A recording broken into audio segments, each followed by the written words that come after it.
the county on issues in North Richmond. As you know, part of the communities in the city, parts of the unincorporated area, but beyond that, we know that the residents sort of erase that line and really think of themselves as one community. So just a couple of quick things, and also talk about the annexation. By the way, I saw Doug Harris here. Where's Doug? Right here. Doug, you know, has done a series of videos on the history of North Richmond. He's got the last segment coming out, and we're trying to get it shown, I know, at a theater locally. So, but, you know, if you ever had a chance, I know many of you have seen it. Some of you are in the video. Check out his video on a website and YouTube, which is a great history of North Richmond. I wanted to say two things. Since we are sort of in the territory of CHDC, where's Don Gilmore, we are really, really hoping and keeping our fingers crossed. We've applied, the county's applied for cap and trade funding from the state, which is the final gap that we need to finish the 42-unit housing project with thousands of feet of retail on the ground floor across the street. You know that vacant lot across the street? We tried last year, we didn't get it. Between county dollars, tax credits, cap and trade funding, we're hoping to have that built groundbreaking next year. So, you know, keep our fingers crossed.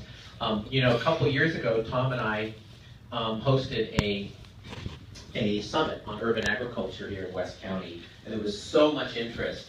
Well, one of the things that's happening here in North Richmond is Urban TILTH is working on an urban farm. There's going to be a groundbreaking in August. You know, it's a site that we have provided to them, and they have a great vision for an urban farm community here in North Richmond, a community place. So look forward to that. That's great. And finally, on annexation, as Tom said, you know, there's been a lot of discussion over the years about potential annexation. And we want to hear from the community as well in this process. This study is going to identify facility issues, service issues, and we know the residents will weigh in as this study comes out. You think about it, North Richmond is totally surrounded by Richmond. And if you just think about it, municipal services can be more effectively delivered by one agency rather than splitting it.